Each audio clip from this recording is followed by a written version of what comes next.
Bonjour à tous, nous revoici pour un tirage des défis du mois de juillet 2024.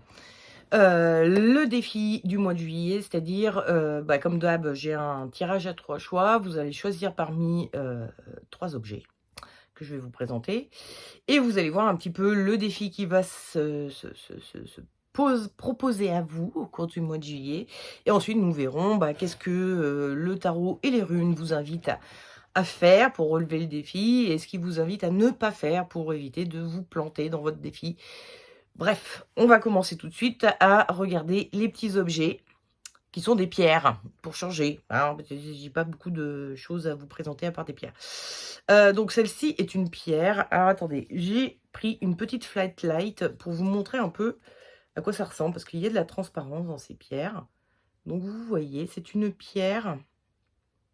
C'est pas hyper évident, hein, mais bon, c'est une pierre qui est donc à moitié transparente et qui est donc il y a des veinures, enfin des taches veinures rouges dedans. Alors, c'est une... Excusez-moi, j'essaye de vous le montrer, mais bon, bref, voilà, hein. C'est une lépidocrocite. On appelle ça aussi du quartz hématite ou du quartz hématoïde. L'hématite, j'en ai sorti une justement pour vous montrer à quoi ça ressemble. C'est ça, une hématite. Donc vous voyez, c'est quand elle est polie comme ça, elle est argentée. Elle a des reflets, enfin elle est brillante, argentée. Bon, c'est complètement opaque, hein, là pour le coup. Voilà, c'est ça une hématite. Une hématite, quand vous la mettez en poudre, ça colore l'eau, notamment en rouge. Et donc là, c'est un peu ce qui s'est produit. Donc c'est un quartz, un cristal de roche, dans lequel il y a des inclusions d'hématite qui ont donné cette couleur rouge. Voilà. Et donc le nom, c'est l'épidocrocite.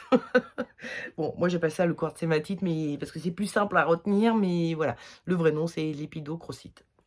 Donc voilà, c'est une bien jolie pierre. Ensuite, je vous ai sorti des pierres un peu spéciales aujourd'hui. Ceci est une dravite. Alors c'est pareil, je vais vous montrer parce que celle-ci aussi a des transparences. Hop là. Voilà. C'est une pierre qui est marron. En fait, c'est de la tourmaline marron. On a l'habitude de la tourmaline verte, la tourmaline noire, qui est opaque, elle n'est pas transparente. La verte, elle est transparente, elle. On a de la tourmaline rose, on a aussi la melon d'eau qui mélange le vert et le rose. Il y a de la tourmaline bleue, enfin, il y a des tourmalines d'un peu toutes les couleurs, finalement. Et donc, il y a des marrons aussi, et ça s'appelle de la dravite. C'est super pour l'ancrage, ça. Très connecté au chakra racine, voire même au chakra d'en dessous, hein, inférieur, les chakras des pieds, etc. Elle est marron, couleur terre, donc voilà, hein, forcément, c'est très... Donc, parce que celle-ci aussi, elle est un peu chakra racine, hein, du coup, puisque c'est rouge. Hein, mais bon, elle peut monter au chakra sacré. C'est un rouge, on va dire un peu orangé. C'est pas vraiment orangé, mais bon, bref. Bref, c'est plutôt au chakra racine, aujourd'hui. On va sur les chakras racines. Donc, la dravite, qui est donc marron et très jolie. J'adore cette pierre. Oh, c'est une belle pierre. J'aime beaucoup les tourmalines en général. Bref. Et enfin, la dernière pierre est une pyrite. Là, la pyrite, c'est de la pyrite, hein, il n'y a rien de dire, sauf que ça, c'est une pierre brute, hein, pour info. Elle n'est pas taillée, cette pierre. Elle est née comme ça. C'est ça alors j'en ai trouvé une, c'est sur l'Etna que j'ai trouvé. Apparemment, on en trouve sur l'Etna, de la pyrite et des fois, elles ont des formes, je sais pas si j'en ai d'autres, non, j'ai des non. Elles sont plus ou moins bien formées, mais en fait, la construction cristalline de la pyrite est comme ça, en cube, ou plutôt en, je sais pas le nom de cube pour les rectangles. Les cubes, c'est carré et les rectangles comme ça, les polyèdres, comme ça. Bref, elle est pas totalement cubique, mais on voit qu'il y a des arêtes bien faites et tout ça c'est naturel. Et donc elle a cette couleur un peu dorée, qui peut passer pour de l'argenté, mais si on met, l'hématite à côté, on voit bien que ça c'est plus doré et ça c'est plus argenté. Voilà. Super belle pierre aussi, qui est plus, chakra, comme elle est jaune, dorée, c'est plus, chakra, du plexus ça, mais bon. Voilà, vous choisissez parmi ces 3 pierres et ensuite vous vous reportez, au au tirage du défi qui correspondra à la pierre que vous aurez choisie. Vous avez évidemment le timing dans la description. N'hésitez pas à aller voir si vous ne voulez pas vous taper toute la vidéo. Et nous allons passer à la lépidochrocite. Le tirage de la lépidochrocite. Quel est le défi qui vous attend au cours du mois de juillet si vous avez choisi cette pierre? Eh bien, votre défi, c'est les plaisirs. Alors, comment un plaisir peut devenir un défi? Bon, la carte des plaisirs est une carte, donc, comme vous pouvez le voir, vénusienne. Effectivement, car il y a le symbole de Vénus dedans. Vous savez comment il est construit, hein, le Béline. Toutes les cartes... Où est mon Béline? Il est là. Toutes les cartes ont des... Ah bah pas celle-là. Sauf 3 cartes, dont celle-là. Ont un signe planétaire. Donc là, il y a le Soleil, la Lune, Saturne, Mars, encore la Lune, Jupiter... j'essaye de chercher les autres. Donc Vénus, encore une fois. Et où est... on n'arrive pas à voir Mercure. Où est Mercure? Où est Mercure? Ben, il y a bien Mercure quelque part, là. Pourquoi? Ah, voilà, et Mercure. Ce sont les 7 planètes principales. Hein. En astrologie, on en a rajouté. On appelle ça les transsaturniennes. Neptune, Pluton, etc., etc. Mais à la base, dans l'ésotérisme et comment dire, au-delà de Saturne, ce n'est plus visible à l'œil. Donc, avant les télescopes, on ne connaissait pas les transsaturniennes. Mais du coup, maintenant, on les a intégrées à l'astrologie, les transsaturniennes. Mais la plupart des ésotéristes se contentent de rester sur les planètes qu'on a toujours connues et qui sont visibles à l'œil et qu'ils considèrent qu'ils ont une réelle influence sur la planète Terre, et donc sur les humains, sur la population humaine. Donc, ils vont jusqu'à Saturne. Donc, on a... Alors, quand je parle de planète, évidemment, c'est en termes astrologiques, car la Lune et le Soleil ne sont pas des planètes, évidemment, ce sont des astres, des luminaires, on les appelle aussi. Mais en astrologie, en magie, tout ça, on appelle tout ça des planètes, hein, pour parler vite, quoi, pour faire... Donc voilà, on a la Lune, le Soleil, Mercure, Vénus, Saturne, Jupiter. Et il m'en manque un. Vénus. Je l'ai dit, Vénus? Ah, attendez, on va le faire dans l'ordre des jours. Lundi, c'est la Lune, mardi, Mars. Ah, ben j'ai oublié Mars. C'était celle-là qui me manquait. Donc, voilà, hein, vous voyez, c'est pour ça d'ailleurs que la semaine est coupée en 7. Et chaque jour correspond à une planète. Donc, en ésotérisme, on garde seulement ces 7 planètes. De façon à, comment dire, à ce que ça corresponde aux jours et aux heures planétaires, etc. Bon, bref, c'est un peu compliqué à vous expliquer là, mais bon, bref. Donc, c'est les 7 principales, ce sont les 7 plus importantes planètes. Les transsaturniennes en astrologie, très souvent, elles ont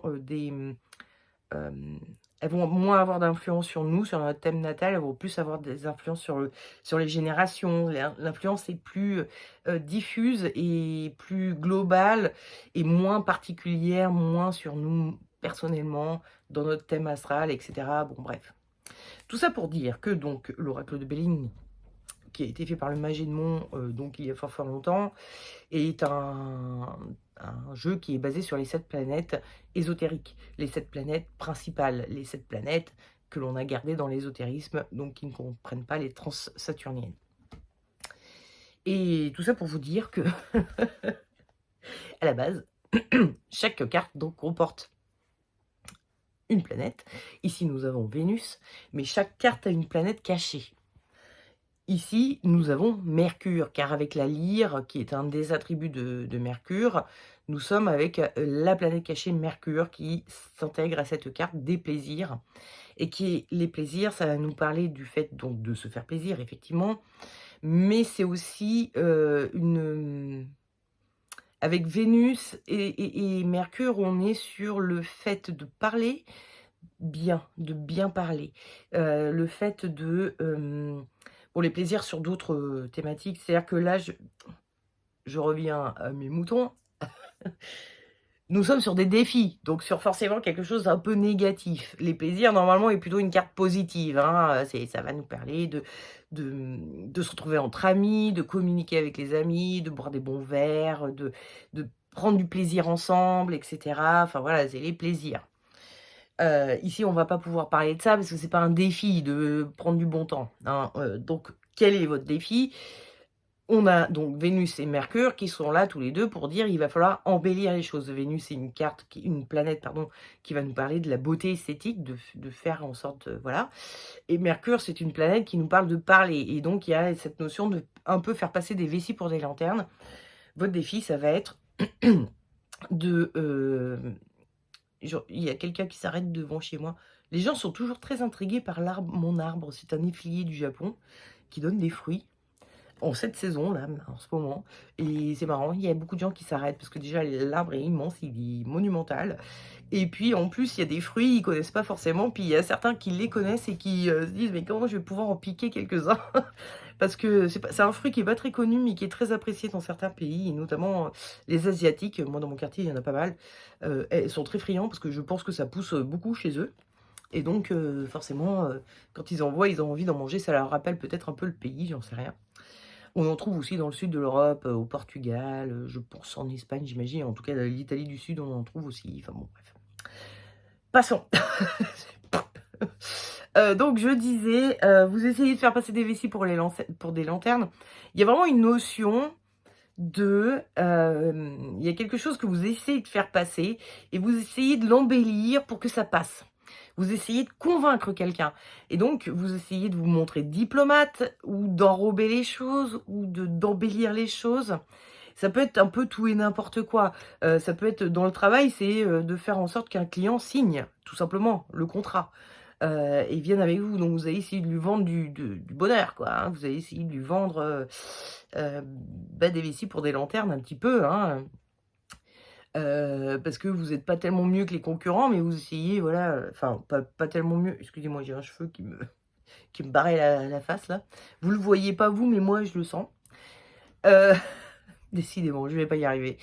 Donc voilà, côté professionnel, ça peut être ça, mais ça peut être aussi, tout connement, je sais pas, vous avez l'habitude d'aller avec votre petite famille, tous les ans au même endroit, au bord de la plage, en vacances et puis là, cette année, vous avez vraiment envie d'aller en montagne. Pourquoi? On ne sait pas, je ne sais pas, mais voilà, vous avez envie de changer et il va falloir essayer de convaincre toute la famille que, bah, non, cette année, on va pas aller, retrouver tous vos copains de vacances que vous voyez tous les ans au même endroit, on va pas aller à la plage, on va pas aller bref, on va changer. Il va falloir, faire en sorte de, bah, voilà, de convaincre un petit peu. Donc votre défi, il va être de cet ordre-là, hein. Essayez d'embellir quelque chose de façon à convaincre, de façon à faire en sorte que les gens, que vous cherchez à convaincre, beh, adhèrent à votre projet quoi, enfin à votre idée, à ce que vous avez envie de mettre en place. Quel est, alors attendez, qu'est-ce que, c'est toujours une galère ces défis de je vais essayer de tenir les cartes et les runes en même temps. Voilà. Le tarot et les runes vous disent de faire ça et ils vous disent de ne pas faire ça. C'est bien ça? Attendez. Oui, ermite, Galate, OK. Donc, nous avons la mort et Bercano qui sont là. Alors attendez, je vais vous montrer un peu, on va d'abord parler de ça. La mort et Bercano. Avec la mort, on a l'idée, c'est un personnage, qui est têtu.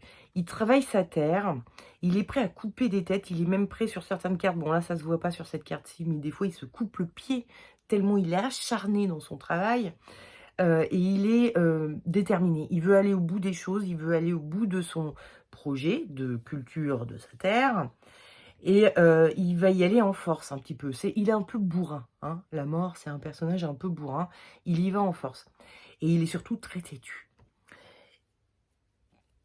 Quand on est têtu, on peut saouler les gens, c'est-à-dire que, bon, si le projet c'est d'aller à la montagne au lieu d'aller à la plage, vous allez en parler tous les jours, tous les jours, tous les jours, tous les jours à votre famille.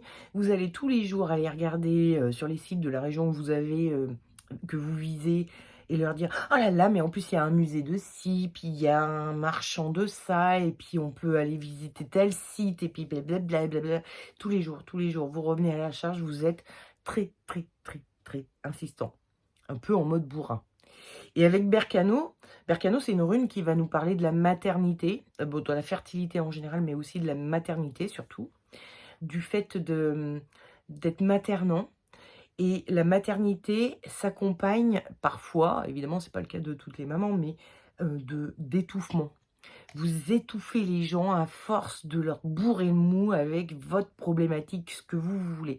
Vous savez, les mamans, elles peuvent être un peu comme ça, à vous dire tous les jours: «Mais mets ton écharpe, il fait froid, et puis on sait jamais, j'ai vu la météo», elle anticipe tout, elle prévoit tout pour tout le monde. Elle demande tout le temps à ses enfants de faire comme ci, comme ça, parce elle a peur qu'ils risquent quoi que ce soit, donc voilà. Et puis, elle veut toujours que ses enfants se sentent aimés, donc elle en fait des tonnes. Ça peut être étouffant.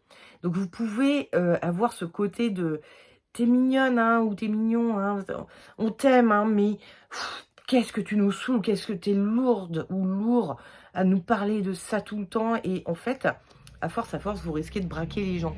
Voilà. Je pense que c'est ça la problématique. Si vous adoptez ce truc-là, d'en parler, parler tout le temps et de saouler les gens et de les étouffer à vouloir les contraindre à penser comme vous, parce qu'en fait, c'est l'idée. Vous voulez les convaincre. Ça va pas aller. Il y a un moment où les gens vont se bloquer, ils vont dire: «Tu nous saoules» et on ira à la plage, que tu le veuilles ou non. Donc, ça va pas fonctionner votre défi. Comment ça va fonctionner? Donc, nous avons eu qu'est-ce qu'on vous conseille de faire, hein? Qu'est-ce que vous devriez faire pour, relever votre défi? C'est l'ermite et Agalaz. Alors déjà, ermite, Agalaz, ça nous dit: «Attention, prudence. Allez-y petit pas par petit pas». Agalaz, c'est une rune qui parle de la grêle et qui nous dit qu'il faut se protéger face à l'adversité. Que ce soit l'adversité de la grêle, hein, qui nous tombe dessus ou l'adversité en général. Ça nous dit: «Vas-y mollo, vas-y prudemment, fais attention, prévois les choses, couvre-toi», enfin voilà. Bah, l'ermite, c'est la prudence en fait. Vous savez, dans les vertus cardinales sont représentées dans le tarot. Nous avons la force, nous avons la justice, nous avons la tempérance et il y a la prudence, mais qui est représentée par l'ermite. Et l'ermite, c'est vraiment, vous voyez, il a son bâton, là, il tâtonne le terrain avant d'avancer. Il éclaire son chemin avant d'avancer. Il ne fait pas un pas sans être sûr que le pas est sécure. Donc c'est la carte de la prudence dans le tarot. Et bah, voilà, hein, ça vous invite à prudence, allez-y doucement, mais sûrement. Et il y a aussi cette idée, d'éclairage, hein. L'ermite propose heu, éclaire le monde de sa petite lanterne. C'est une lanterne douce, c'est pas, un gros éclatement, voilà. Il y va en fait, il avance ses arguments et ses, connaissances sur le sujet en y allant doucement, de façon à ce que ça s'intègre, ça s'infuse tranquillement, doucement. Il va falloir y aller progressivement, éclairer un tout petit peu, hem enfin, comment dire? Offrir vos arguments comme éclaircissement à votre projet.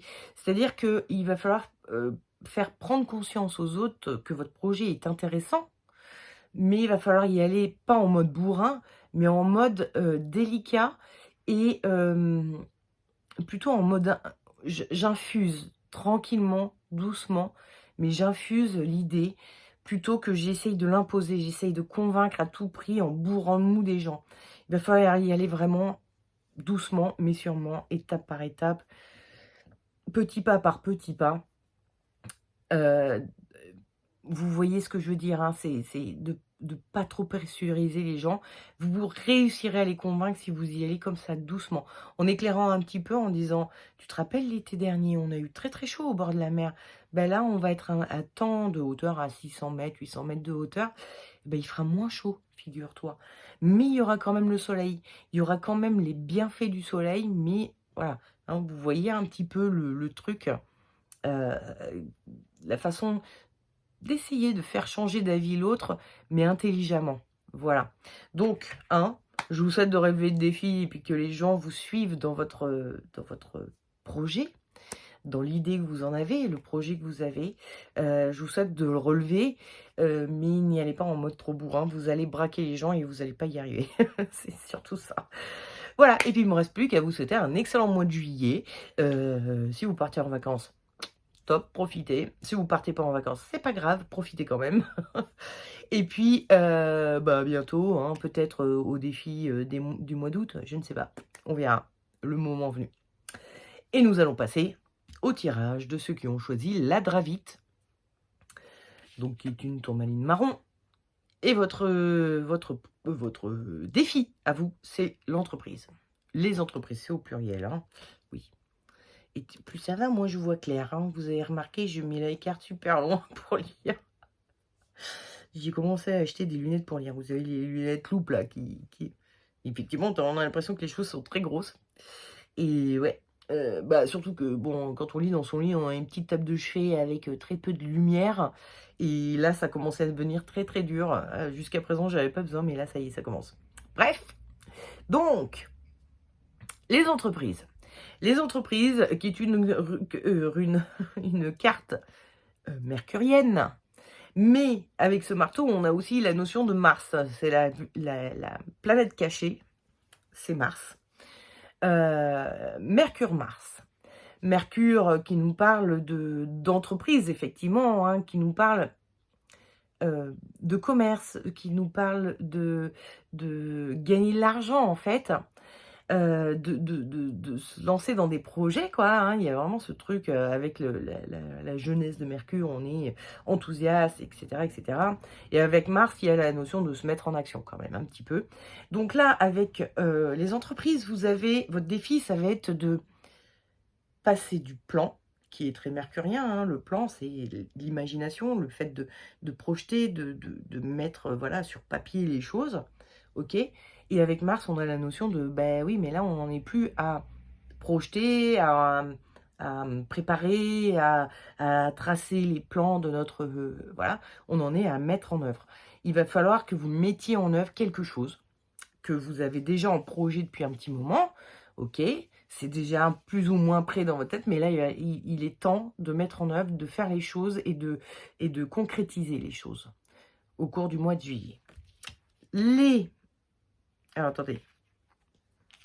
Ce qu'on vous conseille de faire, donc, c'est le soleil et Hiera. Et ce qu'on vous déconseille, c'est Tempérance et Dagaz. Tempérance est un personnage qui est un peu rêveur. Hein, elle est un peu idéaliste. Elle aimerait que le monde soit idéal, que la vie soit idéale, que tout se passe bien, etc. Et puis elle a cette petite fleur un peu sur la tête, elle est un peu naïve. C'est d'où le côté un peu idéaliste. Elle aimerait que tout soit beau, tout soit merveilleux, mais elle rêve un peu. Et je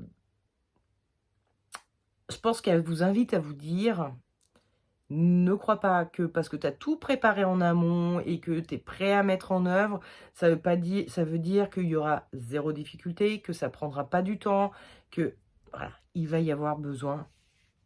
Enfin, vous allez sûrement avoir à faire un peu d'adversité de la vie dans votre projet. Dagaz, elle est pareille, enfin, entre guillemets. Quand je l'ai vue, j'ai eu ce sentiment. Dagaz, c'est une rune qui parle de l'aurore, du jour qui se lève, de l'éclaircissement soudain, de l'illumination, J'ai eu un peu cette notion de... Et le jour se leva et ça y est, tout était fait, je n'avais plus rien à faire. Non. Vous allez passer par une phase un peu sombre encore. Ne croyez pas que vous êtes au bout du chemin. Dagaz, c'est aussi le bout du tunnel, hein. Vous savez, vous avez galéré, galéré, galéré, et enfin, vous voyez le jour. N'imaginez pas, ne rêvez pas. Les choses ne vont pas se faire comme ça en un claquement de doigts. Ne soyez pas trop idéaliste et soyez donc plutôt comme le soleil. Et donc, Hiera, le soleil qui nous montre un mur qui est en construction. C'est-à-dire que ça nous dit, les choses ne se construisent pas du jour au lendemain. Les choses, elles demandent de mettre une pierre à la fois, les unes derrière les autres. Et ça prend du temps. J'en sais quelque chose, mon compagnon est donc maçon, hein, donc et il fait ça, il construit des murs lui, donc il je sais ce que c'est que de enfin je sais ce que c'est à travers lui, hein, évidemment, j'ai jamais construit de mur moi personnellement, mais je vois bien ce que c'est. C'est long, ça prend du temps, c'est difficile en plus, c'est lourd, hein, c'est et en plus des fois, bah, ça demande un peu d'aide, hein. Alors ça, je sais pas si ça va parler à tout le monde, mais il est possible que vous ayez besoin de quelqu'un ou d'une entreprise ou je ne sais quoi, mais que vous puissiez pas faire ça tout seul, qu'il y ait besoin d'aide. Mais en tout cas, il va falloir mettre une pièce après l'autre, enfin un parpaing après l'autre, une pierre après l'autre ou un parpaing après l'autre. Ça va demander, du temps, ça va demander de l'investissement, ça va demander du courage et Hiera nous parle de ça aussi. Hiera, c'est une rune qui nous parle, alors, ou des moissons ou des saisons. C'est une rune qui nous dit que pour moissonner, pour avoir le fruit de notre moisson, bah, il va falloir, labourer la terre, il va falloir planter des trucs, il va falloir arroser, il va falloir c'est des processus, ça prend du temps et ça demande du temps. Hiera, quand elle sort, en général, ça veut dire c'est porteur, tu vas récolter à la fin, hein, mais il va falloir passer par toutes les étapes, par tout le processus avant de pouvoir récolter. Et après, notre tempérance et d'agace qui nous font supposer que vous imaginez que tout va rouler comme, sur des roulettes, va tourner comme sur des roulettes, va aller comme sur des roulettes. Fiou, vous allez filer comme ça et hop, ça y est, je suis lancée, c'est bon. Bah non, vous aurez des obstacles, vous aurez, besoin de vous investir encore et encore et encore, ça va prendre du temps. Et c'est normal, hein, aucune entreprise ne se fait comme ça d'un claquement de doigts. Donc, le tarot et les runes sont en train de vous dire: «Ne rêvez pas trop, mais soyez courageux, heu, allez-y étape par étape et vous verrez qu'au bout du compte, vous aurez réussi votre entreprise, vous aurez réussi votre projet et vous récolterez, bah, les fruits de votre projet». Mais voilà, hein, soyez patient, courageux, persévérant et surtout, voilà, allez-y étape par étape. Suivez le processus tel qu'il doit être suivi. Voilà. Bon, bah, il me reste plus qu'à vous souhaiter un bon mois de juillet qui va être laborieux, mais porteur. Oui, ne vous inquiétez pas. Donc, tenez le coup et tout se passera comme sur des roulettes. Mais pas vraiment, enfin voilà, tout ira bien, mais bon, voilà, ça prendra du temps, mais ça se passera bien. Donc ayez confiance en votre projet et soyez persévérants et vous allez voir, tout va bien se passer. Voilà, ne soyez pas trop dans le rêve, c'est tout. Et je vous souhaite un bon mois de juillet. Et nous allons passer maintenant à ceux qui ont choisi la pyrite. Donc la belle pyrite. Et ben vous, votre défi, c'est la mort. Oui, c'est écrit à mort et pas amour. Attendez, je regarde. Attendez. Ah bah non, c'est comme ça. À mort, pas amour. Mais bon, évidemment, ça nous parle d'amour. Cette carte est encore une fois une vénusienne et qui cette fois-ci est doublement vénusienne parce qu'avec les petits cœurs et tout ça, on est vraiment sur la carte des sentiments, hein. Vénus, c'est une planète qui va nous parler de la sentimentalité, des sentiments, des ressentis intérieurs et de l'affection, de l'affectif. Bref, on est vraiment sur une notion, d'affection. Mais comment ça peut devenir un défi? L'affection, l'affectif. Bah, si on regarde bien, on voit cet oiseau qui est en train de porter à bout de bras la relation entre les 2 personnes. Donc il y a son propre cœur qui est là, puis il y a le cœur de l'autre. Il faut porter la relation à bout de bras. Vous allez avoir un mois de juillet pendant lequel il va falloir que vous portiez la relation à bout de bras. Il peut s'agir de toutes sortes de relations, plutôt d'ordre affectif. Excusez-moi. Ça peut être un collègue que vous aimez bien, mais enfin bon, voilà, il y a quand même de l'affectif.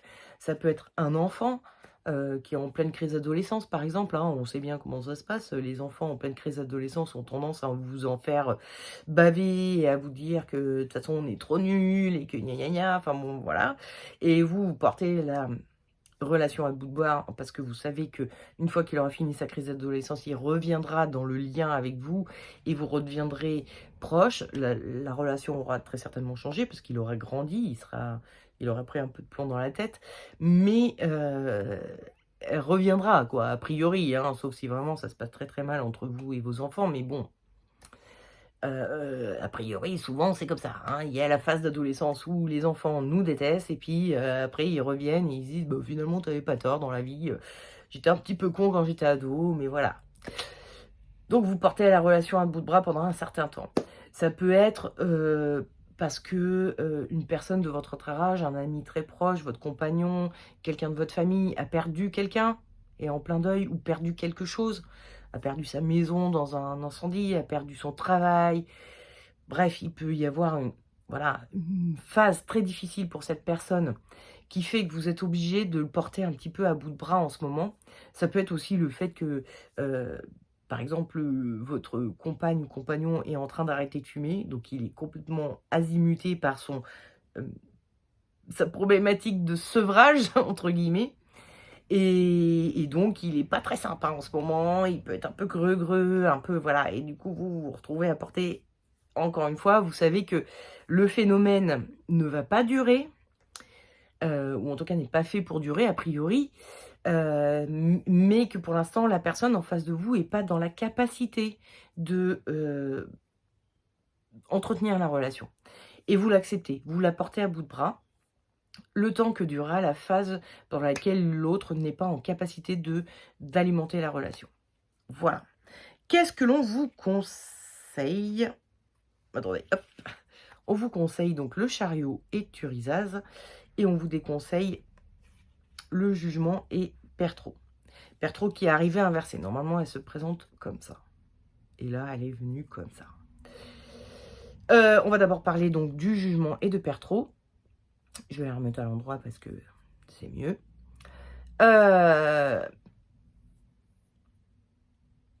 J'ai perdu mes idées. Oui, alors,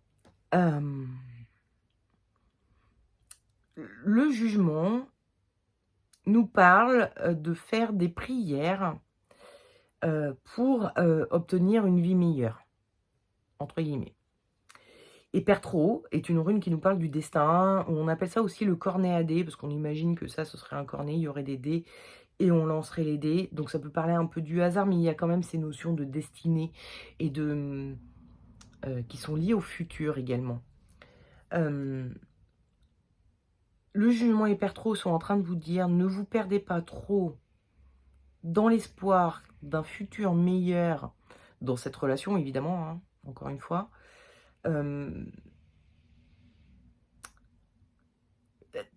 N'imaginez pas qu'en vous investissant et en vous sacrifiant totalement pour cette relation, votre futur sera meilleur et sera, porteur. Il y a, je pense, dans l'idée de porter à bout de bras cette relation, c'est d'attendre que, bah, ça revienne comme avant. Voilà, il est en train d'arrêter de fumer, par exemple. Là, en ce moment, il est totalement nerveux. Ah donc il faut que j'accepte, il faut que je dise: «Oui, d'accord chérie, il y a pas de souci chérie, OK chérie», blablabla, pour éviter les conflits, pour éviter que ça s'envenime, pour éviter tout ça. N'imaginez pas que ça va changer, après, sevrage.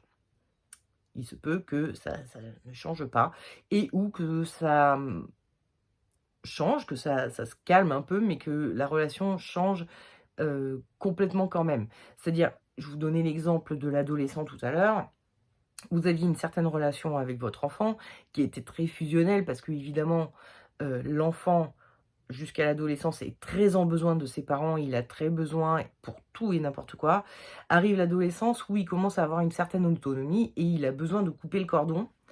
Donc il rentre dans sa phase un peu rebelle et il vous aime plus, il vous rejette et blablabli blablablou.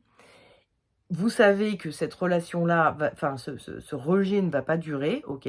Effectivement, à la fin de l'adolescence, le rejet n'est plus là, OK, la relation s'apaise, mais elle ne redevient pas aussi dépendante qu'elle l'était. Votre enfant ne va pas redevenir aussi dépendant qu'il était de vous avant l'adolescence. Il a pris son autonomie et du coup, maintenant, on a des relations «plus égales à égales» entre guillemets, hein. On sait bien ce que c'est, mais il y a quand même une relation qui est un peu plus égalitaire qu'avant. Vous étiez au-dessus, l'enfant était en dessous et c'est vous qui le teniez par la main pour qu'il fasse ce que vous lui disiez de faire. Là, aujourd'hui, enfin, dans le futur, l'image que vous avez du futur, ne pensez pas que c'est, votre parce que là, on a le jugement, on a, un enfant qui était mort et qui revient à la vie. On a quelqu'un qui était mort et qui revient à la vie, tel qu'il était avant. Bah non, ça va pas être possible. C'est pas ce qui était avant. Vous projetez pas trop dans le futur comme si c'était, comme il était avant. Non, attendez, vous projetez pas trop dans le futur comme si ça allait redevenir comme c'était avant. Ça va pas être ça. Il y a des choses qui vont changer, votre relation va changer, va se modifier. On vous conseille de faire attendez, c'est pareil, hop, je vais les remettre à l'endroit. Le chariot et Thurisaz. Le chariot, comment dire? C'est un personnage qui, quoi qu'il se passe autour de lui, il y a du monde autour de lui, il est en train de parader, hein. Le chariot, c'est le personnage qui rentre victorieux, d'une guerre et qui parade dans la ville pour se montrer à tous, lui en tant qu'homme victorieux et cetera. Bon bref. Mais le chariot, il avance, il continue d'avancer. Malgré l'adversité, malgré les obstacles, il continue d'avancer, il fait son petit bonhomme de chemin, il ne s'arrête pas. Et Thurisaz est une rune qui nous parle de l'épine, qu'on va traduire par l'épine, et qui nous parle de se protéger, hein. Vous savez, les roses font des épines pour se protéger des prédateurs. Je sais pas si on parle de prédateurs pour les plantes, mais je sais, voilà, hein, il y a quand même des prédateurs aux plantes, des bestioles qui les bouffent, ou qui veulent les cueillir, ou qui veulent les prédateurs qui veulent les cueillir, c'est nous, hein. Bref, elles ont créé des épines pour se protéger des bestioles, quoi, qui les bouffent et qui les empêchent de se reproduire, qui les empêchent, voilà, de fleurir, et cetera. Donc la rune de Thurisaz nous invite à nous protéger. Vous êtes dans une phase où votre, relation, la relation que vous avez avec l'autre, avec cette personne, vous la portez à bout de bras. Et les runes et le tarot vous disent: «Oui, mais vivez votre vie quand même. Protégez-vous. Ne vous Cette personne a une problématique dans laquelle vous risqueriez de vous perdre, et surtout si vous pensez que, bah, du jour au lendemain, ça va redevenir comme avant et que, vous allez reprendre la relation telle où elle était avant. Non, ça va pas se passer comme ça. Ça va se Votre relation va changer, va évoluer, va se transformer suite à l'épreuve qu'est en train de subir la personne pour laquelle vous portez la relation à bout de bras. Et donc, il va falloir modifier aussi votre relation à l'autre. Quand l'autre reviendra dans la relation pour reprendre son rôle au sein de la relation, bah, il aura changé. Et vous aussi, et on vous invite à vous aussi à changer, à, et surtout à évoluer, vous, tel que vous êtes, à poursuivre votre bonhomme chemin, à poursuivre votre voie, à ne pas vous oublier dans la problématique de l'autre, à continuer votre voie, à être... C'est une forme d'égoïsme, mais sans l'être, puisque vous portez quand même la relation à bout de bras, donc il y a quand même... Vous êtes là en soutien pour l'autre, mais sans vous oublier. C'est ça qui est important.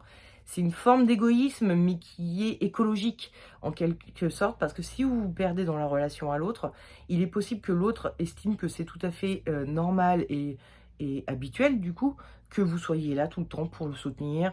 Et donc lui, il va pas évoluer dans sa problématique, parce qu'il va se dire, bah, de toute façon, il y a l'autre qui est là, de toute façon, lui, il va résoudre tout, lui ou elle, hein, on est bien d'accord, va tout faire pour que tout aille bien pour moi, bon, non.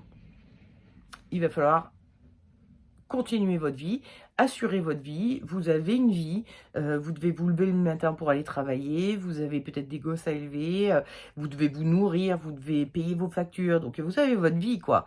Et puis vous avez vos propres passions, vous avez vos propres problématiques, vous aussi. Vous avez des problèmes comme tout le monde et il faut que vous les régliez, vous aussi. Donc ça veut dire parfois prendre le temps pour vous occuper de vous, prendre le temps pour continuer votre chemin à vous. Vous protéger un petit peu, vous carapacer un petit peu, de façon à pas vous laisser submerger par le problème de l'autre qui n'est pas le vôtre, tout en restant le plus aidant possible pour l'autre. C'est-à-dire que, être là quand il y a besoin, apporter votre épaule pour, laisser l'autre pleurer quand il y en a besoin, mais pas H24, pas vous noyer dans son problème, pas, vous perdre dans son problème. Parce que en fait, une fois que le problème sera réglé ou digéré du moins, l'autre reviendra pas, comme il était avant, votre relation reviendra pas comme elle était avant et vous risquez de vous être perdu dans l'affaire et d'avoir perdu beaucoup de choses dans l'affaire. Donc ne vous oubliez pas surtout. Ça ne veut pas dire de ne pas aider l'autre, ça ne veut pas dire de ne pas être soutenant, ça ne veut pas dire de ne pas entretenir cette relation et faire en sorte qu'elle survive à cette épreuve qu'est en train de vivre l'autre, mais ça veut dire ne pas vous oublier vous, de ne pas vous perdre, et de pas, enfin et de continuer à faire votre vie, quoi. Tout simplement, vous avez une vie qu'il faut continuer. Voilà.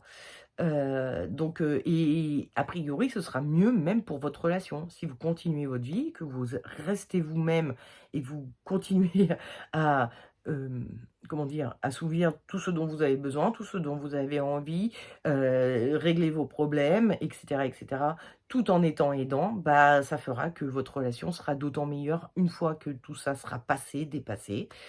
Votre relation sera meilleure que si vous faites l'inverse. Je pense que, en fait, à trop aider quelqu'un, et je pense que ça vous est déjà arrivé, hein, je sais pas vous, mais moi, en tout cas, ça m'est déjà arrivé. Vous êtes à fond dans la problématique de l'autre, vous êtes à fond dans l'aide à l'autre, vous êtes à fond, à fond, à fond et puis un jour, il vous arrive un problème à vous, qui peut être même des fois 1000 fois plus important que son problème à lui, hein.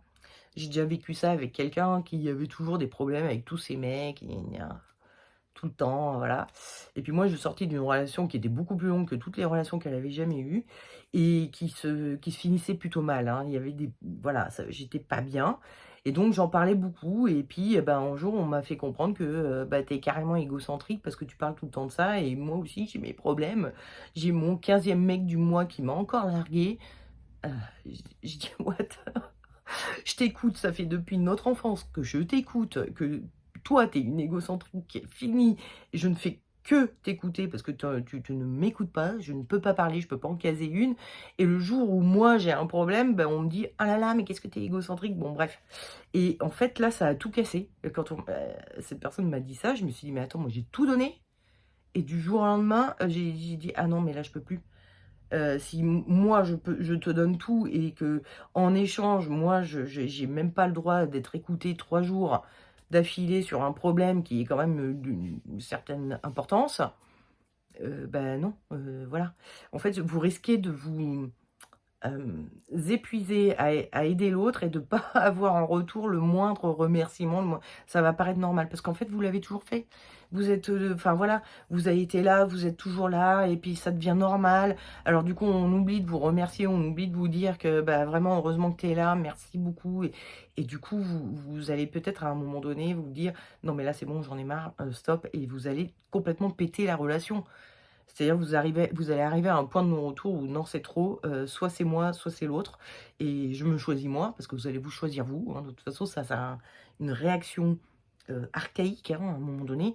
Si c'est vous ou les autres, vous allez vous sauver vous. C'est juste normal et logique et humain et même je dirais, naturel, hein, finalement, parce que c'est les animaux font ça aussi.